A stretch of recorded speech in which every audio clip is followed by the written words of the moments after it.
اللہ تبارک و تعالیٰ نے معاشرے کو بہتر سے بہتر پرامن اور اخوت والا، محبت والا اور آپس میں ہمدردی والا اور اتفاق و اتحاد والا بنانے کے کچھ اصول بتائے ہیں۔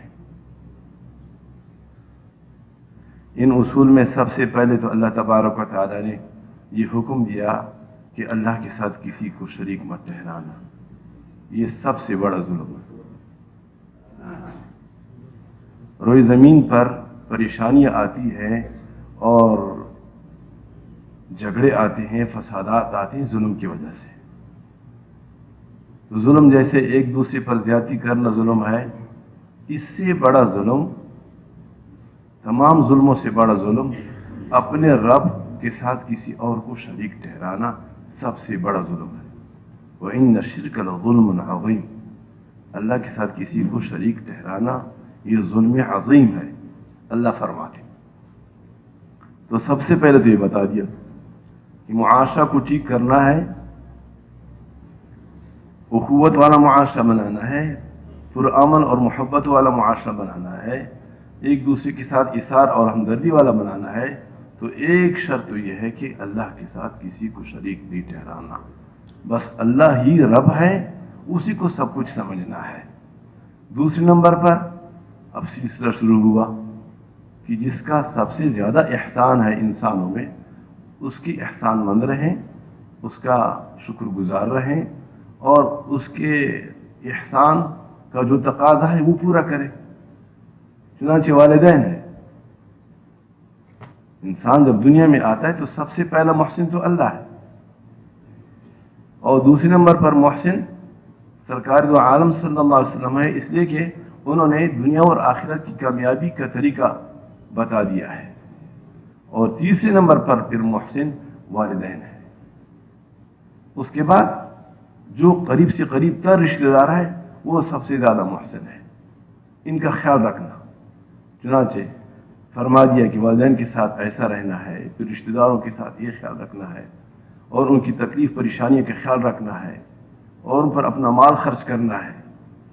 پھر مال خرچ کرنے میں اللہ تبارک و تعالیٰ نے کچھ اور اصول بتا دیے کہ یاد رکھیں مال خرچ کرتے ہوئے نہ تو اسراف سے کام لیں نہ بخل سے کام لیں، اور جب آپ کو کچھ تنگی ہو یا آپ کو کچھ معذرت ہو، خرچ نہیں کر سکتے تو اچھے انداز سے ان کو جواب دے۔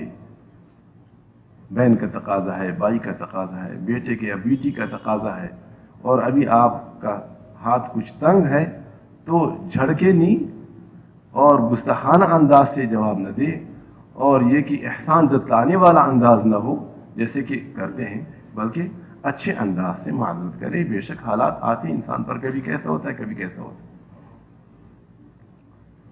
اور پھر فرمایا کہ تنگی جو آتی ہے نا وہ عموماً آتی اسراف کی وجہ سے، بے جا خرچ کرنے کی وجہ سے، تو اسراف کو منع کیا، بخل کو بھی منع کیا اور اسراف کو بھی منع کیا۔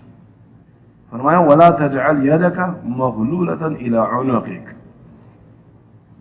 لفظی ترجمہ تو یہ بنتا ہے کہ اپنے ہاتھ کو گردن کے ساتھ باندھ کے مت رکھو کہ بس بند ہوا ہے کبھی کھل نہیں رہا۔ ہاتھ بند ہوا تو کیا خرچ کر سکتا ہے، جب ہاتھ کھلا ہوگا تو خرچ کرے گا۔ تو نہ تو ایسا کریں کہ آپ نے گردن کے ساتھ اس کو باندھ رکھا ہے، کبھی خرچ نہیں کرتے۔ وَلَا تَبْسُطْهَا كُلَّ الْبَسْطِ، نہ ایسا کھلا چھوڑ دے کہ کچھ اس میں رہے نہیں، کچھ اسے تھامے نہیں، بلکہ گرتا ہی رہے۔ ہو سکتا ہے آپ پر کوئی ایسی کچھ حالت آ جائے کہ آپ اپنے اس احسان یا اپنی اس سخاوت پر ندامت کا اظہار کریں اور جو نیکی کی ہے اس پر پانی پھیر دیں، یہ نوبت نہ آ جائے۔ اس لیے اعتدال سے کام لینا ہے، خرچ کرنے میں بھی، سخاوت کرنے میں بھی، گھریلو ضروریات پوری کرنے میں بھی اعتدال سے کام لینا ہے۔ حضرت تھانوی رحمۃ اللہ علیہ فرماتے ہیں کہ انسان جب مارکیٹ میں جاتا ہے، بازار میں جاتا ہے، ٹھیک ہے اللہ نے آپ کا جیب بھر دیا ہے تو بہت کچھ آپ کو ایسا لگے گا کہ یہ چیز بھی لے لو، یہ بھی لے لو، یہ بھی لے لو۔ نہیں، وہ چیز لینی ہے، آپ سوچیں کہ اس کے بغیر میرا گزارا ہوگا نہیں ہوگا، یہ ضابطہ رکھیں۔ خریداری کے وقت یہ ضابطہ رکھے کہ میں اگر یہ چیز نہ لوں تو پھر میرے لیے کیا رکاوٹ ہوگی اور کتنی مشکل پیش آئے گی. ہاں واقعی مشکل پیش آ رہی ہے تو لو. اور پھر جب ایسا انسان خرچ کرتا ہے تو یہ اسراف نہیں کہلاتا. پھر اللہ تبارک تعالیٰ اس کا بدل بھی عطا فرماتے. ایک تو اجر عطا فرماتے, اخروی اجر, دنیا میں بھی بدل عطا فرماتے. جو میانہ روی اختیار کرتے ہیں وہ کبھی ندامت نہیں اٹھاتے, وہ پریشان نہیں ہوتے. پریشان وہ لوگ ہوتے ہیں جو اسراف میں آ جاتے ہیں, جو دکھلاوے میں آ جاتے ہیں, جو جذبات میں آ جاتے ہیں, مال کو اڑا دیتے ہیں, وہ پریشانی میں آتے ہیں. اس لیے فرمایا اعتدال کا راستہ اختیار کرو خرچ کرنے میں, سخاوت کرنے میں. پھر فرمایا ان ربک یبسط الرزق لمن یشاء ویقدر. روزی کا فراخی و فراوانی سے ملنا یہ کسی اپنے اختیار میں نہیں ہے, کسی کے اپنے اختیار میں نہیں ہے. یہ اللہ کی دین ہے. جس کو دے وہی فراوانی فرماتے ہیں, وہی تنگی فرماتے ہیں. یبسط الرزق لمن یشاء ویقدر, جس کو چاہے فراوانی کے ساتھ دے اور جس کو چاہے کچھ تنگی کے ساتھ دے, یا جس کو جس وقت چاہے فراوانی کے ساتھ دے اور پھر جس وقت چاہے تو اس کو تنگی کے ساتھ دے. یہ حالات اللہ تبارک و تعالیٰ نے اپنے کنٹرول میں رکھے. انہ کان بعبادی خبیرا بصیرا. اللہ رب اپنے بندوں پر خوب جاننے والا ہے, خوب دیکھنے والا ہے کہ میرا بندہ کس وقت کس کا لائق ہے. تسلی ہو گئی. یہ جو انسان ٹینشن کا شکار ہو جاتا ہے اور وبیلا مچاتا ہے, اگر اس کا یہ نظریہ بن جائے کہ بھئی میرا رب تو اللہ ہے, مجھے دے گا, مجھے بھوکا نہیں سلائے گا, اتنے ساروں کو دے رہا ہے تو کیا مجھے نہیں دے گا؟ دے گا. اور ضروری نہیں کہ ہمیشہ ایسا دیتا رہے جیسے پہلے دیتا رہا. یہ تو رب کا فیصلہ ہے, کبھی کب تنگ دوں گا, کبھی فراوانی کے ساتھ دوں گا. جب نظریہ یہ بن جاتا ہے تو وہ پریشان نہیں ہوتا, پریشان وہ نہیں ہوتا. ہماری دینی اسلام میں اطمینان ہے, خوشی ہے. غربت میں بھی خوشی ہے, بیماری میں بھی خوشی ہے, فراوانی میں بھی خوشی ہے. ہر وقت اطمینان اور سکون, بشرطے کہ ایمان کے جو ضابطے ہیں وہ انسان پورا کرے. یعنی اللہ تبارک و تعالیٰ کی صفات پر صحیح معنی میں یقین ہو, سرکار دو عالم صلی اللہ علیہ وسلم کی رہنمائی میں انسان زندگی گزارے, بس پھر تو کوئی پریشانی ہے نہیں. اور جب ایسا نہیں ہوتا پھر غیر محسوس انداز میں انسان اتنی پریشانی میں مبتلا ہو جاتا ہے, ایسے کھڈوں میں گر جاتا ہے کہ وہاں سے اس کا نکلنا مشکل ہو جاتا ہے. چنانچہ آگے فرمایا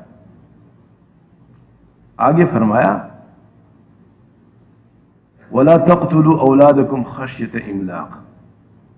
نظریہ یہ رکھو کہ دینے والا اللہ ہے, اور جس وقت وہ جب مناسب سمجھتا ہے کتنا دوں وہ بھی اللہ ہے, اور میرا رب ہر وقت مجھے دیکھ رہا ہے, میرا رب ہر وقت میرے حالات پر خبردار ہے, خبیرم بصیرہ.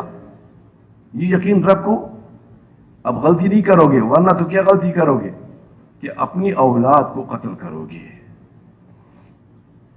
الفاظ یہ ہیں, اب یہ تفسیر ہے, یہ تو متن ہے, یہ تو جامع ہے, اس کی وضاحت ہے. پھر وَلَا تَقْتُلُوا أَوْلَادَكُمْ خَشْيَةَ إِمْلَاقٍ. اپنے اولاد کو اس ڈر کی وجہ سے, اس خوف کی وجہ سے کہ کبھی بھوکے رہیں گے یا یہ بھوکا رہے گا, اس کی وجہ سے قتل مت کرو. نحن نرزقهم وإياكم. ہم ہی رزق دیتے ہیں ان کو بھی, تیرے کو بھی. ہم ہی رزق دینے والے ہیں, ضروریات پوری کرنے والے ہیں, ان کو بھی اور تمہیں بھی. ان قتلهم كان خطأ كبيرا.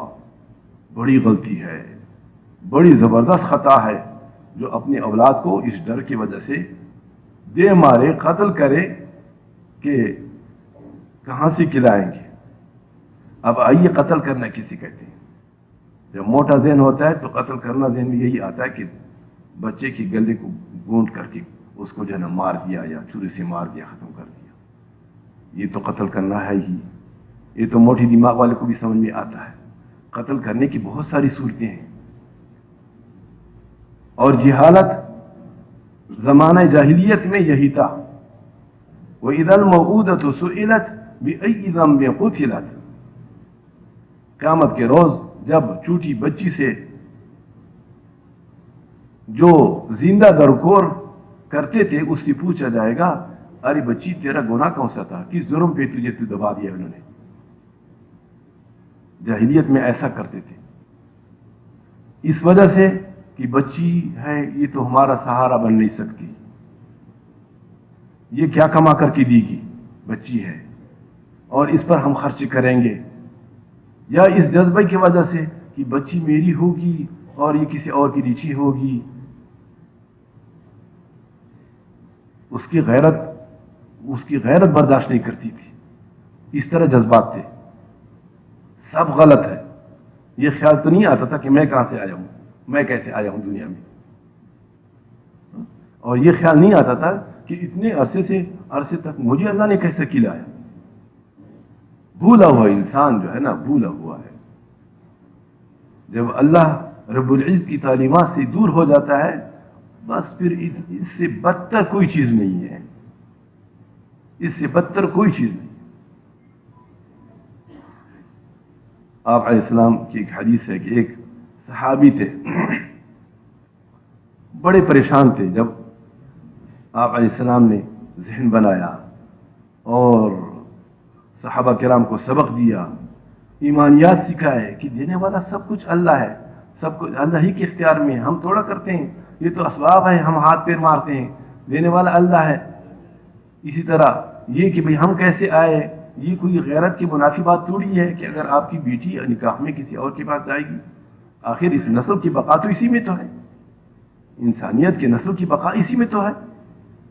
بہرحال جب آپ علیہ السلام نے ذہن بنایا تو ایک صحابی جو پہلے اس نے یہی جرم کیا تھا، بڑے پریشان ہو کر کے آ رہے اور آپ علیہ السلام کے سامنے رو رہے کہ حضور مجھے وہ وقت یاد آ رہا ہے کہ میری بچی تھی، اس کی والدہ نے مجھ سے چھپا کے رکھا تھا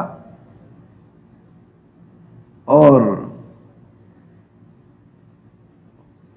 کیا ترتیب تھی، کیا ہوا تھا، شاید سفر پہ تھا، بعد میں بچی اللہ نے دی تھی اور اس کے بعد کچھ اس نے چھپا لیا تھا بڑی ہو کر کے، چونکہ رواج تھا تو کہ بچیوں کو مارتے تھے تو اس کی والدہ نے اس کو چھپایا تھا. ساتھ ساتھ اس کی ایسی تربیت کی تھی کہ دیکھیں تیرے ابو آئیں گے تو ایسے ہوں گے، وہ ابو وہ آپ کے محسن ہیں اور ہم سب ان کے ہاتھوں سے کھا رہے ہیں. تو بہرحال اس کا ذہن ایسا بنایا تھا کہ جیسے وہ 7-8 سال کی ہوئی تو اپنے ابو سے بڑے پیار سے پیش آتی تھی اور والد کو بھی بڑی ایسی محبت تھی، لیکن غیرت سامنے تھی، اس لیے اس کو باہر لے گئے اور اس کے لیے کھدائی کی اور مٹی گرتی تھی اس کے کپڑوں پہ تو بچی اس کو صاف کرتی تھی، ساتھ کری.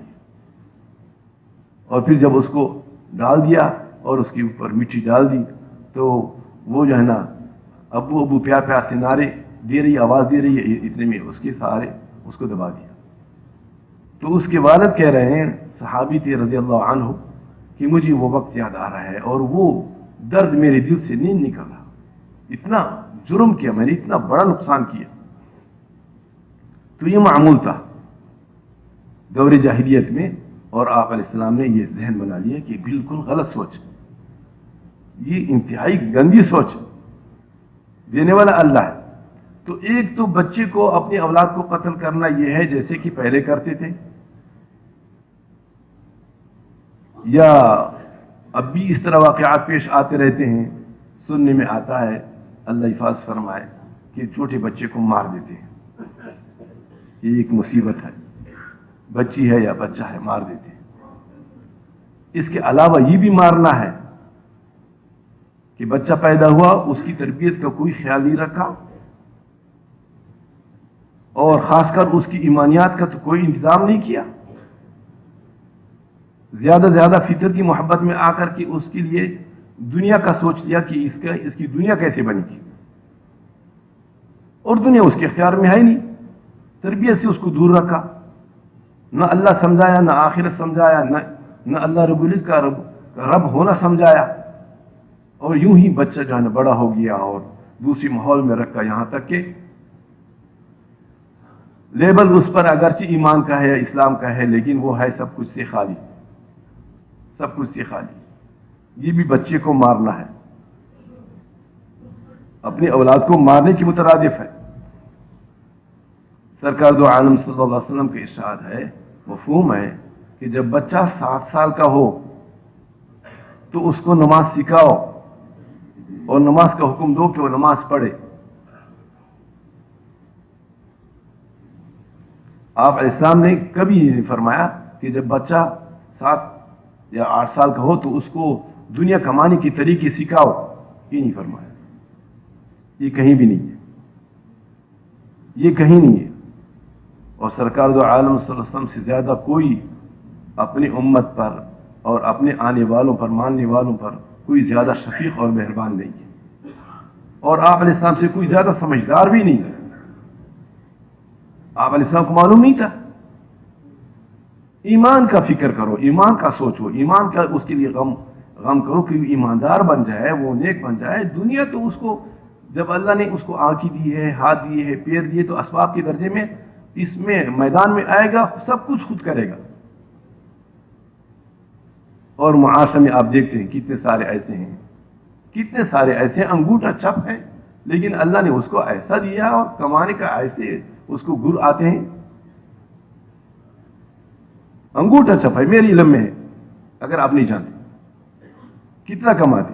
اور ایسی بھی بہت ہے کہ دنیاوی ڈگریاں بہت زیادہ ہے اس کے پاس، لیکن خودکشی کرنے کے لیے تیار ہے معاشی پریشانی کی وجہ سے، ایسے بھی بہت سارے۔ تو یہ چیز اللہ تبارک و تعالیٰ نے اپنے ہاتھ میں رکھی ہے۔ شریعت یہ نہیں کہتی کہ بچے کو آپ دنیا کمانے کے لیے کوئی ترتیب مت بتاؤ، منع نہیں کیا، حکم نہیں دیا لیکن منع بھی نہیں کیا، اس لیے جائز ہے۔ آپ بچے کو تجارت سکھاتے ہیں، آپ بچے کو جو ہے نا کمانا سکھاتے ہیں، یا آپ اپنے بچے کو کوئی ہنر سکھاتے ہیں یا کوئی ڈگری دلواتے ہیں، کوئی منع نہیں ہے۔ منع یہ ہے کہ آپ وہ تو کرتے ہیں لیکن دین نہیں سکھاتے۔ ہم اس مرض کے شکار ہیں۔ بھئی سمجھو، دین یہ نہیں بتا رہا کہ عصری تعلیم مت دو، دین یہ نہیں کہتا، لیکن دنیا سے تو غافل نہیں ہے اور دین سے بالکل غافل ہے، اور دین کے بارے میں اس کے لیے کوئی منصوبہ نہیں ہے، کوئی سوچ نہیں ہے، یہ منع ہے۔ چنانچہ بچے کو یہ بھی قتل کرنا ہے کہ آپ نے بچے کو ایسے لین پہ ڈال دیا کہ اس نے ایمانی تعلیمات اور اسلامی دیگر تعلیمات جو عمل سے متعلق ہے وہ تو کچھ حاصل نہیں کیے، بس صرف جو ڈگریاں ہیں وہ حاصل کی۔ یہ مارنے کی مترادف ہے۔ اور اس کے علاوہ مارنا، یہ اس نظریے کی وجہ سے، جب پہلی آیت جو اس سے پہلی آیت گزری کہ وہی دیتا ہے، وہی تنگی بھی دیتا ہے اور وہی فراوانی بھی دیتا ہے، اور اپنے بندوں کو خوب جانتا ہے اور خوب دیکھتا ہے، جب اس نظریہ میں کوتاہی ہوتی ہے، کمی ہوتی ہے، تو بعض لوگ تو اس طرح کرتے ہیں جیسے کہ زندہ درگور کرتے، بعض لوگ ایسے بھی کرتے ہیں کہ بچے کو جو ہے نا صرف اور صرف کسی بھی طریقے سے دنیا حاصل کرنے کی ترتیب اس کو مل جائے۔ اور ایک اور یہ کہ جیسے کہ آج کل خاندانی منصوبہ بندی کی ترتیب ہے کہ بھئی بچے کم ہی جنو، سہولت ہوگی، کون تعلیم دے گا، کیسے، اتنی ساری فیس ہیں، اتنی ساری پریشانی ہے، کون کرے گا تربیت، ان کی ضروریات کون پوری کرے گا؟ یہ عقل کے ماری ہوئی ہے، ایمان کے ماری ہوئی ہیں اور عقل کے ماری ہوئی۔ ایمان کے ماری ہوئی تو بالکل ظاہر ہے، اور عقل کے ماری ہوئی اس لیے کہ دیکھتے نہیں معاشرے میں دیکھے اور اپنے اوپر غور کرے۔ ہم نے کہاں ڈگریوں کی وجہ سے کھایا؟ ٹھیک ہے، اگر ہم کسی ڈگری کی وجہ سے یا دنیاوی تعلیم کی وجہ سے کھا رہے ہیں تو ذرا پیچھے سوچے ہمارے والدین کو کتنی تعلیم تھی، کتنی ساری ڈگریاں تھیں ان کے پاس۔ اور نہیں تو اپنے معاشرے میں بہت ساروں کو دیکھو کہ کتنے ان کے بچے بھی ہوتے ہیں اور ٹھیک ٹھاک ہوتے ہیں اور کوئی ایسی پریشانی نہیں ہوتی۔ پریشانی اپنے ہاتھوں سے خود اٹھائی، اپنی ترتیب ایسی بنائی کہ پریشانی پریشانی. کون کہتے کہ اتنے سارے مہنگے اسکول میں آپ اس کو جو ہے نا تعلیم دینے کے لیے فیسیں بھرو، بلکہ ابھی تک پیدا نہیں ہوا اس کے لیے داخلے کا سوچتے ہیں. اور اگر بچے زیادہ ہو گئے تو ہماری ملک کی زمین تو اتنی ہے اور افراد اتنے، اس سے اتنا گندم آتا ہے، اتنا چاول آتا ہے، کہاں پورا ہوگا؟ غیب پر یقین نہیں ہے، اللہ کھلاتا ہے. یہ سب کچھ اللہ انتظام کرتا ہے. اگر ہم اپنا اس طرح سوچیں گے تو پھر مار کھائیں گے. تو یہ جو کم بچوں اس نظریہ کی وجہ سے کہ پھر کہاں سے کھلائیں گے، یہ بھی کفریہ نظریہ ہے، خطرناک نظریہ ہے. اللہ رب العزت کی ربوبیت کا انکار ہے. اس وجہ سے نہیں، ہاں کوئی بیماری ہے یا جو ہے نا کوئی ایسی پریشانی ہے جس کی وجہ سے آپ عارضی طور پر تدارک کرتے ہیں، وقفہ کرتے ہیں، کوئی مسئلہ نہیں، شریعت بھی اجازت دیتی ہے. لیکن اس سوچ کے تحت کہ پھر ان کو کہاں سے کھلائیں گے اور کیسی ان کی ضرورت پوری کریں گے، غلط سوچ ہے، بہت غلط سوچ ہے. ایک وقت تھا کہ بچوں پر فخر کرتے تھے کہ ہمارے بچے زیادہ ہیں. قرآن مجید میں بھی اس کا ذکر ہے، انا اکثر منک مالا وولدا. تفاخراً بولتے تھے، جاہلیت میں بھی بولتے تھے. اور اب بھی الحمدللہ بہت سارے علاقوں میں ایسے ہیں کہ جس کے بچے زیادہ ہوتے ہیں اس کی عزت بھی زیادہ ہوتی ہے اور وہ قابل عزت ہوتا ہے. لیکن خاص کر یہاں شہری آبادی میں اب تیرے کتنے بچے ہیں؟ میں تو الحمدللہ کھول کے بول دیتا ہوں، مجھے اس پر کوئی شرم نہیں آتی. الحمدللہ میرے 21 بچے ہیں، 10 میرے لڑکے ہیں اور 11 میری لڑکیاں ہیں. اور الحمدللہ مجھے کوئی پریشانی نہیں ہے. میرے خیال میں بچوں کی وجہ سے اللہ مجھے اتنا دے رہا ہے، کوئی پریشانی نہیں. اسراف ہم نہیں کرتے. اور بڑی بڑی جو ہے نا اسکول میں اور یہ کالجوں میں ہم وہ تعلیم نہیں دیتے. اللہ ہمارے بچوں کو حافظ، قاری، عالم، مفتی بنا دے، مجھے کوئی فکر نہیں. اللہ یہ بنا دے بس. ہمارا یہ سوال ہے. 2-3 سال پہلے نثار پارک میں گیا تھا، ورزش کر رہے تھے ہم بھی. ضروری ہے، ہونا چاہیے صحت کے لیے، اسباب کے درجے میں اچھا ہے انسان کرے. لیکن اس کے بعد سے پھر دل اٹھا. میرے ساتھ بچہ تھا حذیفہ اور ایک اور لڑکا بھی تھا. الحمدللہ بس ہمارا جو ترتیب ہے، بچہ ہے تب بھی سر پر ٹوپی ہے اور لباس بھی پتہ چلتا ہے کہ یہ لڑکا شاید یہ حافظ یا مولوی بننے والا ہے. تو کچھ لوگ جا رہے تھے اور جن کی یہاں تک جو ہے نا چڑیا تھی، اور ایک جو ہے نا بڑبڑا رہا تھا، کہہ رہا تھا اس بچے کی جو مستقبل ہے تاریک ہے، اس بچے کی مستقبل تاریک ہے. میں تو فوراً سمجھ گیا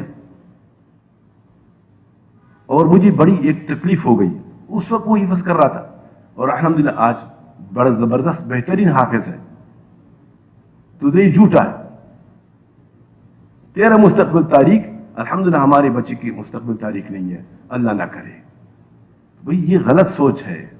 اس نے بیچارے نے اس لیے کہا کہ اس کو یہ خیال ہے کہ پتہ نہیں مولوی لوگ کہاں سے کھاتے ہیں اور پھر یہ کیا کریں گے، پھر کیا ہوگا، جیسے یہ سوچ. جب ہمارا نظریہ یہ ہے کہ رب ہمارا اللہ ہے، وہی دے رہا ہے، پھر ایسا خیال کیوں آئے؟ تو دوستو اپنے بچوں کو اس وجہ سے کہ ان کی معاشی ضروریات کون پوری کرے گا، کیسی پوری کریں گے، اس کی وجہ سے دور دور بھیجنا اور بڑی بڑی فیس بھرنا اور اس کے لیے قرضے لینا، اس کے لیے ٹینشن لینا اور پریشان ہونا، دوستو یہ غلطی ہے. یہ غلطی ہے، غلطی. اللہ ہم سب کی اس غلطی کو معافی فرما دیں اور ہماری نظریے کو درست فرما دیں.